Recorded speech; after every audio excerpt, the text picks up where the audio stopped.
Donc, j'aimerais qu'on puisse continuer cette mini-série sur les faits de la parole de Dieu. Et ce soir, j'aimerais qu'on puisse regarder cet épisode-là sur les faits concernant le déluge de Noé. Et la question du déluge de Noé, c'est un sujet biblique très important pour celui qui désire défendre la parole de Dieu contre les critiques du siècle présent.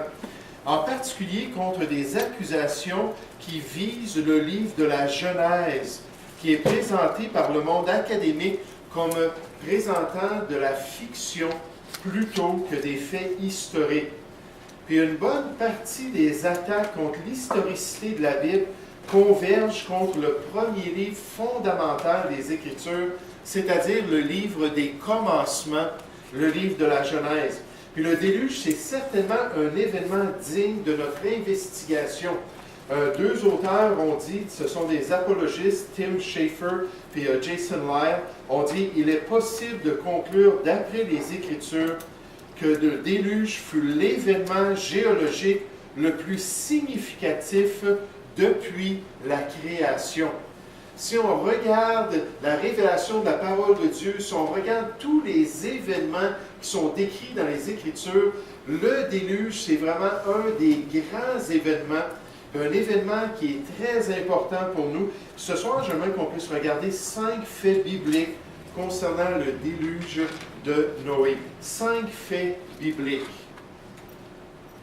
Noé. Fait numéro 1. Le déluge de Noé est décrit dans les 2 testaments de la Bible, l'Ancien et le Nouveau. Donc ça, c'est la première chose qu'on voit, c'est que le déluge est décrit dans toute la parole de Dieu. C'est un événement qui est assez important que les 2 testaments, un événement qui est assez majeur, que les 2 testaments vont le décrire et vont confirmer son authenticité et sa validité. Puis le livre de la Genèse est vraiment fondamental d'après le témoignage du restant des Écritures. Les 2 testaments y font couramment allusion comme étant la révélation du seul vrai Dieu. Le Seigneur Jésus parle de ce livre-là de la Genèse à plus de 25 reprises dans son propre ministère et dans son enseignement. Regardez avec moi dans Matthieu chapitre 19. Donc la première vérité, c'est que le récit du déluge de Noé, c'est pas quelque chose qui n'est pas important dans la parole de Dieu. C'est pas un enseignement qui est secondaire, qu'on retrouve seulement à un endroit dans les Écritures. Non, bien au contraire, il fait partie d'un livre qui est stratégique pour le restant de la révélation. Un livre qui est fondamental à toute la doctrine biblique, que ce soit la doctrine de l'Ancien Testament ou la doctrine du christianisme dans le Nouveau Testament. Et on voit que le Seigneur Jésus utilisait couramment le livre de la Genèse. Comme ici dans Matthieu chapitre 19, lorsque les chefs religieux viennent le questionner concernant sa position sur la question du divorce. Il y avait 2 grandes écoles rabbiniques au 1er siècle. Il y avait l'école rabbinique de Shammai, puis il y avait l'école rabbinique de Hillel. Ces 2 grandes écoles-là faisaient de la polémique en Israël, en Palestine, parce qu'ils prenaient des positions des fois radicalement opposées sur des sujets. Des sujets comme, par exemple, la question du divorce. Deutéronome chapitre 24, Dieu avait donné une loi à Israël concernant la question du divorce. Puis là, ils interprétaient cette loi-là bien différemment. Puis dans le passage ici, ils se tournent vers le Seigneur Jésus pour voir quelle était sa position. Et Jésus se tourne vers le livre de la Genèse pour établir la position biblique. Verset 3, Matthieu chapitre 19. Les pharisiens l'abordèrent et dirent pour l'éprouver: Est-il permis à un homme de répudier, de renvoyer ou de divorcer sa femme pour un motif quelconque? Il, Jésus, répondit: N'avez-vous pas lu que le Créateur, au commencement, fit l'homme et la femme, et qu'il dit: C'est pourquoi l'homme quittera son père et sa mère, et s'attachera à sa femme, et les 2 deviendront une seule chair. Ainsi, ils ne sont plus 2, mais ils sont une seule chair. Que l'homme donc ne sépare pas ce que Dieu a joint. Ce que le Seigneur Jésus fait ici en donnant sa réponse, c'est qu'il dit au commencement, lorsque Dieu a présenté l'idéal à la race humaine, puis on voit ça dans Genèse chapitre 2, il a dit que le plan de Dieu, c'est qu'un homme puisse un jour quitter sa famille, quitter son père et sa mère, puis là se marier, s'attacher à sa femme et devenir une seule chair. Puis le mot dans l'original, attaché, ça veut dire être cimenté ou être collé. Puis là, on a l'image de deux pièces de bois qui vont être collées ensemble pour faire un arc ou pour faire une chaise ou un meuble quelconque. Puis là, on utilise ce terme-là pour parler de la relation intime entre l'homme et la femme qui doivent être collés dans le plan de Dieu. Et là, Jésus fait comme conclusion de ne pas séparer ce que Dieu a joint. Il donne cette exhortation-là basée sur le livre de la Genèse. Puis on voit que couramment, dans le ministère du Seigneur Jésus et nécessairement dans le ministère des autres personnages bibliques, on se tourne vers ce livre fondamental. Donc l'Ancien et le Nouveau Testament nous donnent des détails concernant le déluge de Noé. Fait numéro 2. Fait numéro 2. Le déluge de Noé est présenté dans les Écritures comme un fait historique dans l'expérience de l'homme et de notre planète. Ça, c'est très important. Lorsqu'on regarde la parole de Dieu, lorsqu'on met de côté nos méprises puis nos préconceptions concernant l'histoire de la planète Terre, on s'aperçoit que les Écritures sont catégoriques. Le déluge, c'est un fait historique. C'est une réalité de l'histoire de l'humanité. Ce n'est pas une invention humaine, ce n'est pas un récit religieux sans fondement historique qui est utilisé pour enseigner un principe moral quelconque. Ce n'est pas un mythe qui n'a pas de fondement dans le passé. Bien au contraire, la Bible nous dit que le déluge, c'est un récit historique. C'est une réalité. Regardez avec moi dans 2 Pierre, chapitre 2. On pourrait aller dans plusieurs passages pour voir que c'est présenté avec un langage qui est bien clair. Ce n'est pas un langage qui est poétique, ce n'est pas un langage qui est symbolique. Oui, dans les psaumes, comme le psaume 104, effectivement, on parle des agissements de Dieu. On décrit pendant quelques versets le fait qu'il a envoyé un déluge sur la terre. Puis là, dans les psaumes, il y a plus de poésie, c'est plus imagé. Mais il y a plein d'autres passages qui nous montrent que c'est historique. C'est une réalité. Puis la Bible nous présente ce fait historique du déluge. Elle le déclare tout haut pour ceux qui sont prêts à enlever leurs lunettes de méconception, leurs lunettes de préjugés, mettre ça de côté pour pouvoir accepter la révélation de la parole de Dieu. Et moi, je crois qu'en tant que chrétien, on devrait être prêt à mettre de côté ces lunettes-là des hypothèses humaines pour accepter le verdict des Écritures. Dans 2 Pierre, chapitre 2, Pierre présente le jugement de Dieu. Puis il donne une série d'exhortations basées sur le fait que Dieu est intervenu dans le passé, qu'il a agi de certaines manières. Il nous dit au verset 1 dans 2 Pierre, chapitre 2, « Il y a eu parmi le peuple de faux prophètes. » Là, en se tournant vers l'histoire d'Israël, il dit ça. Il y a eu de faux prophètes. Il y aura de même parmi vous de faux docteurs, de faux enseignants dans l'Église chrétienne qui introduiront sournoisement des sectes pernicieuses et qui, reniant le maître qui les a rachetés, attireront sur eux une ruine soudaine. Pourquoi? Parce que Dieu n'est pas bonasse. Parce que Dieu punit la rébellion. Il punit les faux enseignants. La Bible nous dit qu'ils vont recevoir selon leurs propres œuvres dans 2 Corinthiens chapitre 11. Donc Dieu agit dans ce monde. Il dit plusieurs, verset 2, les suivront dans leur dérèglement. Et la voix de la vérité sera calomniée à cause d'eux. Par cupidité, ils vous exploiteront au moyen de paroles trompeuses. Eux que menace depuis longtemps la condamnation et dont la ruine ne sommeille point, parce que Dieu est juste. Car, verset 4, si Dieu n'a pas épargné les anges qui ont péché, mais s'il les a précipités dans les abîmes des ténèbres et les réserve pour le jugement, en parlant des anges qui ont suivi Lucifer, qui se sont rebellés avec le serpent ancien. Il dit, il les a punis, c'est un fait.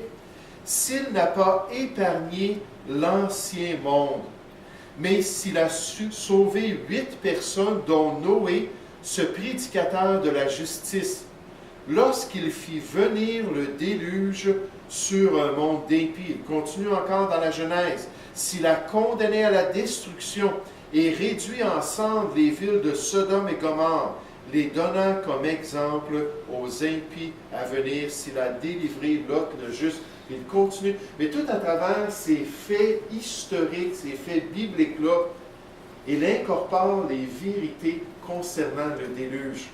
Et ça, c'est l'attitude des écrivains, des rédacteurs bibliques concernant cet événement de l'histoire. Et la Bible nous présente le déluge comme un fait. Un fait qu'on doit nécessairement accepter par la foi. Pourquoi? Parce que c'est un fait du passé. Puis le passé est passé. Il est déjà parti. On ne peut pas retourner. On aime les films de fiction lorsque les gens inventent une machine à voyager dans le temps. Ce n'est que de la fiction. On ne peut pas retourner dans le temps. On ne peut pas tester les événements du passé, les amener dans un laboratoire, puis suivre les étapes de la méthode scientifique pour voir si ces choses-là étaient vraies. Non, ça fait partie du passé, mais le Dieu qui connaît parfaitement l'histoire de l'homme l'a révélé et nous donne ces informations-là pour qu'on puisse le connaître. Francis Schaeffer, un expert, a dit « Nous affirmons alors que la Bible nous présente l'histoire du déluge, qui est démontrée de même dans la mémoire de toutes les nations. » Et un peu plus loin, on va parler des différentes traditions du déluge. Les faits bibliques sont corroborés par le témoignage de l'être humain qui a vécu dans le passé et qui se rappelait de ce déluge-là à travers les nations. Donc, premièrement, le déluge est enseigné dans les deux testaments. Deuxièmement, il est présenté comme un fait historique. Fait numéro 3. Le déluge de Noé est confirmé par les enseignements du Seigneur Jésus. Et pour nous, le Seigneur Jésus, c'est un personnage important, n'est-ce pas, pour l'enfant de Dieu. Quelle plus grande validation avons-nous besoin que de savoir que Jésus lui-même a parlé du déluge, qu'il l'a présenté comme un événement historique réel, celui qui se nomme lui-même le chemin, la vérité et la vie. Et la question pour nous ce soir, c'est en qui est-ce qu'on va mettre notre confiance? Qui a raison concernant la question du déluge? Vous savez, il y a une hypothèse dans les milieux théologiques libéraux. On appelle ça la doctrine du kénos. La doctrine du kénos, c'est la position que le Seigneur Jésus, lorsqu'il est venu sur cette terre, s'est dépouillé de ses attributs divins. Qu'il a vécu sur cette terre dépendant de Dieu, qu'il a vécu par la puissance du Saint-Esprit, qu'il était guidé par son Père Céleste, mais en lui-même et dans son enseignement, Jésus était tout simplement limité. Il ne connaissait pas l'avenir et il ne connaissait pas la sagesse de Dieu. Puis c'est pas étonnant que Jésus se trompe à plusieurs reprises dans ses enseignements. C'est ce que des théologiens chrétiens disent concernant différentes déclarations du Seigneur Jésus. Et vous savez, ce qui est frappant, c'est que Jésus a dit dans Jean 8 au verset 40 que ce qu'il avait enseigné était la vérité qu'il avait entendue de son Dieu. Puis continuellement, Jésus disait aux gens que les paroles qu'il donnait, c'étaient les paroles de son Dieu. Que la doctrine qu'il enseignait, c'était la doctrine de Dieu. Que les œuvres merveilleuses qu'il accomplissait, c'étaient les œuvres de son Père, qu'il avait vu son Père accomplir. J'aimerais vous dire, dans cette dépendance étroite-là, Jésus faisait toujours, la Bible nous dit, ce qui était agréable à son Père céleste. Il a dit, moi et le Père, nous sommes un. Alors, de penser que Jésus pouvait se tromper dans ses déclarations, c'est d'attaquer le fait qu'il n'était pas vraiment en relation avec son Père céleste et qu'il mentait lorsqu'il disait révéler les enseignements qui venaient de son Père même. La Bible nous dit dans Hébreux chapitre 1 que Jésus est l'image de la gloire de Dieu. Il est l'empreinte de sa personne. Quand on voit Jésus, on voit son Père céleste. C'est ce qu'il a dit, n'est-ce pas, dans Jean 16 au verset 9. Il dit, ceux qui me voient, voient mon Père. Ne pensez-vous pas que je suis dans le Père et que le Père est en moi? Il y avait une communion parfaite entre les deux. Puis dans son enseignement, le Fils de Dieu, le Verbe incarné, la vérité même de Dieu, il nous dit que le déluge s'est vraiment produit. Regardez avec moi un passage, Matthieu chapitre 24. Vous savez, à la fin des 10 points, il va y avoir un livre qui va être suggéré, un livre que j'ai écrit qui donne des détails concernant le déluge de Noé. Et des fois, les gens se posent la question, oui, mais pourquoi écrire sur un sujet controversé? Pourquoi déranger la communion entre les chrétiens sur des questions comme cela? J'aimerais vous dire parce que ce sont des questions qui ont des ramifications au niveau de notre marche avec Dieu, au niveau de notre position pour la vérité de Dieu, de la manière qu'on glorifie le Seigneur. Si 1 Corinthiens 10, 31 nous dit « Soit donc que vous mangiez, soit que vous buviez, ou soit que vous fassiez quelque autre chose, faites tout pour la gloire de Dieu. » Je pense que dans nos positions chrétiennes, il faut s'assurer de glorifier le Dieu de la vérité, celui qui est véritable et qui ne peut pas mentir. Et si le Dieu de la Bible nous dit, et c'est le cas, que le déluge c'est vrai, et c'est un événement de notre histoire humaine, j'aimerais vous dire, on est mieux de le dire aux gens, ça s'est produit réellement dans le passé. Mais regardez avec moi dans Matthieu chapitre 24, dans l'enseignement de Jésus concernant l'avenir, lorsqu'il a prédit les événements de l'avenir pour Israël, pour ses disciples, et quant à sa gloire à venir. Il dit au verset 32 comme conclusion, Matthieu 24, verset 32, le fameux sermon sur le mont des Oliviers, il dit « Instruisez-vous par une comparaison tirée du figuier. Dès que ses branches deviennent tendres et que les feuilles poussent, vous savez que l'été est proche. De même, quand vous verrez toutes ces choses qu'il vient de prédire, sachez que le Fils de l'homme est proche, à la porte. Je vous le dis en vérité, cette génération ne passera point que tout cela n'arrive. » Les gens disent « Ah, une autre erreur de la bouche du Seigneur Jésus. La génération de ses apôtres ne passera point qu'il va être revenu pour régner sur la terre. » Donc, la génération qui est mentionnée, c'est la génération qui va vivre pendant la tribulation. C'est dit au verset 15. Quand l'abomination de la désolation va être établie en lieu saint, comme Daniel le prédit dans Daniel 9, lorsque l'Antéchrist va régner sur cette terre, la génération de l'Antéchrist ne passera point que toutes ces choses-là vont s'être produites. Il dit, le ciel et la terre passeront, mais mes paroles ne passeront point. Est-ce qu'on croit ça? Que les paroles de Jésus sont plus fidèles que même le monde qui nous entoure? Puis qu'il sait exactement de quoi il parle. Il dit, pour ce qui est du jour et de l'heure, personne ne le sait, ni les anges des cieux, ni le Fils, mais le Père seul. Ce qui arriva du temps de Noé arrivera de même à l'avènement du Fils de l'homme. Car dans les jours qui précédèrent le déluge, les hommes mangeaient et buvaient, se mariaient et mariaient leurs enfants, jusqu'au jour où Noé entra dans l'arche. Et ils ne se doutèrent de rien, jusqu'à ce que le déluge vienne et les emporte tous. Il en sera de même à l'avènement du Fils de l'homme. On va voir ça, un des points, je pense que c'est le 7e point, le 7e fait, l'insouciance du monde dans les derniers temps, comme il y eut une insouciance durant la construction de l'arche et lors de la venue du déluge. Et le Seigneur Jésus, notre Sauveur et notre Seigneur, nous dit qu'effectivement, le déluge, c'est un fait. Et ce n'est pas la seule référence dans les enseignements du Seigneur Jésus, mais encore une fois, ça vient nous chercher pour nous dire qu'on doit croire en lui, plutôt que croire dans l'homme. Fait numéro 4. Le déluge de Noé fut un déluge mondial, universel, qui se répandit sur toute la planète, affectant radicalement sa topographie sa géologie et sa météorologie.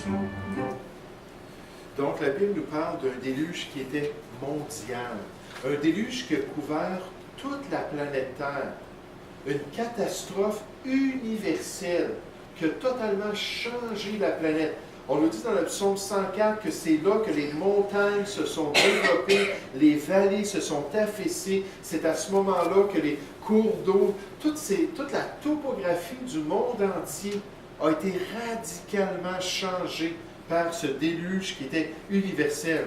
Une des hypothèses qui est véhiculée, c'est que le déluge était seulement local, en Mésopotamie, dans une région restreinte, et qu'il ne faut pas enseigner que la Bible nous présente un déluge qui était universel. Mais encore une fois, que disent les Écritures? Que disent les Écritures? Il faut se tourner vers la parole de Dieu. Je vous donne un exemple. Pierre, dans sa deuxième épître, parlait du sort de la planète Terre. Puis il dit que le monde d'alors, en parlant de l'exemple du passé, le monde d'alors périt, submergé par l'eau. Puis là, il dit, mais dans l'avenir, il dit, la planète Terre elle-même et ses œuvres qu'elle renferme vont être consumées par le feu. On retrouve ça dans 2 Pierre, chapitre 3, versets 5 à 14. Donc, Pierre nous dit dans ce passage-là, en parlant du sort passé de la planète Terre, qu'elle a été complètement submergée de l'eau, puis le sort futur de la planète Terre, elle va être consumée par le feu. Même la poussière de la terre, tout va être totalement consumé et ça va prendre une nouvelle terre parce qu'elle va être entièrement détruite cette fois-là. Puis Pierre nous présente ce parallèle entre ces deux jugements de Dieu pour démontrer comment ça a été des jugements qui ont affecté toute la planète. Mais tournez avec moi dans Genèse chapitre 7, le texte où on nous donne les détails concernant le déluge. Genèse chapitre 7. Je vais juste vous lire quelques citations de spécialistes dans la Bible, puis certains d'entre eux aussi sont des scientifiques qui parlent sur la question du déluge universel. Un s'appelle Henry Thiessen. Il dit « La Bible enseigne clairement un déluge universel ». Encore une fois, Francis Schaeffer dit « Le fait que le déluge fut universel est présenté comme étant totalement incontournable par les Écritures. » Et dit, on ne peut pas être confronté par la parole de Dieu, puis l'examiner sincèrement et ne pas arriver à la conclusion que c'était effectivement un déluge universel. Henry Morris dit, comment des mots auraient-ils pu expliquer plus clairement la nature mondiale du déluge? La nature totalement inclusive du déluge est répétée à maintes reprises. Et c'est pour ça que dans l'histoire, avant la popularisation de la théorie par Darwin, la théorie de l'évolution, il y avait beaucoup de géologues mosaïques. Des géologues qui voyaient des évidences du déluge partout sur la planète Terre.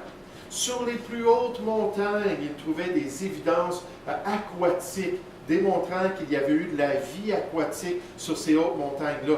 Toute l'érosion des strates de la Terre démontrait un effet aquatique. Ce n'était pas une érosion qui avait été faite par juste les intempéries, le vent ou d'autres sortes d'érosion, mais il y avait de l'eau, il y avait toujours de l'eau dans le dépôt des couches sédimentaires de la planète. Puis ces gens-là, ils disaient, bien, c'est bien clair, c'est les restants, si on pourrait dire, du déluge universel qui s'est manifesté sur la Terre. Et il y a encore des géologues qui prennent cette position-là, que si on enlève nos lunettes de Darwin, puis on regarde sincèrement les strates de la Terre, qu'effectivement, on voit qu'il y a eu un déluge universel dans le passé. Regardez Genèse chapitre 7, rapidement ce soir, à partir du verset 17, Genèse chapitre 7, le texte principal, on nous dit, le déluge fut 40 jours sur la terre, les eaux crurent et soulevèrent l'arche, et elle s'éleva au-dessus de la terre. Les eaux grossirent et s'accrurent beaucoup sur la terre, et l'arche flotta sur la surface des eaux. Les eaux grossirent de plus en plus, et toutes les hautes montagnes qui sont sous le ciel entier furent couvertes. Comment est-ce qu'on aurait pu l'exprimer plus clairement que cela? Les eaux s'élevèrent de 15 coudées, je pense que c'est 42 pieds si je ne me trompe pas, au-dessus des montagnes qui furent couvertes. Tout ce qui se mouvait sur la terre périt, tant les oiseaux que le bétail et les animaux, tout ce qui rampait sur la terre et tous les hommes, tout ce qui avait respiration, souffle de vie dans ses narines, et qui était sur la terre mourut. Tous les êtres qui étaient sur la surface de la terre furent exterminés, depuis l'homme jusqu'au bétail, aux reptiles et aux oiseaux du ciel. Ils furent exterminés de la terre. Il ne resta que Noé et ce qui était avec lui dans l'arche. Il ne resta sur la terre que Noé et ce qui était avec lui dans l'arche. Les eaux furent grosses sur la terre pendant 150 jours. Donc, si on est sincère envers le récit biblique, c'est clair. Le déluge a été universel. Il a couvert toutes les nations avec ses eaux. Fait numéro 5. Un déluge universel comme celui de l'époque de Noé ne se reproduira jamais dans l'histoire de l'homme. D'après les promesses de la parole de Dieu, c'est une catastrophe, le déluge de Noé, qui est unique. Une catastrophe qui ne doit jamais se reproduire. Et je pense que ça, c'est un bon indicateur de l'universalité du déluge. Est-ce que depuis le déluge de l'époque de Noé, il y a eu des inondations locales? Est-ce qu'il y a eu des intempéries, puis est-ce qu'il y a eu une montée des eaux, puis les rivières ont sorti de leur lit, puis ont fait des ravages? Allez au Saguenay, à Chicoutimi, puis posez des questions aux gens pour qu'ils vous décrivent ce qui s'est produit en 1996, puis ils vont vous dire, oui, effectivement, il y a eu un déluge qui a été terrible, qui s'est abattu sur la terre. Mais si c'est le cas, et que c'était juste local, comment est-ce que Dieu aurait pu faire une telle promesse, qu'il n'y aurait plus de déluge ainsi? Non, effectivement, c'est un déluge global qui a affecté toute la planète. Regardez avec moi en terminant Genèse chapitre 9. Genèse chapitre 9, à partir du verset 8. On a la promesse de Dieu concernant le déluge, qu'il n'y aurait plus jamais de déluge universel. Dieu parla encore à Noé, Genèse 9, verset 8, et ses fils, et à ses fils avec lui en disant, « Voici, j'établis mon alliance avec vous et avec votre postérité après vous, avec tous les êtres vivants qui sont avec vous, tant les oiseaux que le bétail et tous les animaux de la terre. » C'est vraiment frappant les absolus de ces chapitres-là qui décrivent le déluge. Toutes les hautes montagnes, tous les êtres vivants ayant souffle de vie, même les oiseaux, pensez aux oiseaux. N'est-ce pas qu'ils pourraient voler pendant des kilomètres, des centaines de kilomètres pour pouvoir survivre, s'en aller dans une autre région? Donc, on voit vraiment des absolus, soit avec tous ceux qui sont sortis de l'arche, soit avec tous les animaux de la terre. J'établis mon alliance avec vous. Aucune chair ne sera plus exterminée par les eaux du déluge. Il n'y aura plus de déluge pour détruire la terre, la planète entière. Et Dieu dit, c'est ici, le signe de l'alliance que j'établis entre moi et vous et tous les êtres vivants qui sont avec vous pour les générations à toujours. J'ai placé mon arc dans la nue, donc l'arc-en-ciel dans les nuages, et il servira de signe d'alliance entre moi et la terre. Quand j'aurai rassemblé les nuages au-dessus de la terre, l'arc paraîtra dans la nue, et je me souviendrai de mon alliance entre moi et vous, et tous les êtres vivants, de toute chair, et les eaux ne deviendront plus un déluge pour détruire toute chair. L'arc sera dans la nue, et je le regarderai, pour me souvenir de l'alliance perpétuelle entre Dieu et tous les êtres vivants, de toute chair qui est sur la terre. Et Dieu dit à Noé, tel est le signe de l'alliance que j'établis entre moi et toute chair qui est sur la terre. Qu'il n'y aurait plus un déluge qui allait détruire tous les êtres vivants, ou au moins tous ceux qui ont le souffle de vie sur la planète Terre. Oh, le déluge de Noé, c'était un jugement incroyable, un cataclysme qui a affecté notre planète, qui a laissé sa marque sur la topographie de notre monde, qui a laissé aussi dans la mémoire de l'être humain le fait que Dieu est un Dieu juste, que Dieu va punir l'impiété de l'homme, que sa colère va se manifester du ciel. Mais comme Pierre a dit, ça ne sera pas cette fois-ci par l'eau. Bien au contraire, ça va être par le feu de Dieu qui va consumer entièrement la planète Terre. Et alors, il y aura de nouveaux cieux et une nouvelle terre où la justice habitera. Mais avant de rentrer dans ce monde merveilleux, Dieu veut nous justifier. Il veut faire de nous de nouvelles créatures. Il demande qu'on se tourne vers son Fils pour recevoir la justice de Dieu, pour pouvoir devenir incorruptible un jour devant lui et pour pouvoir rentrer dans ces nouveaux cieux et cette nouvelle terre.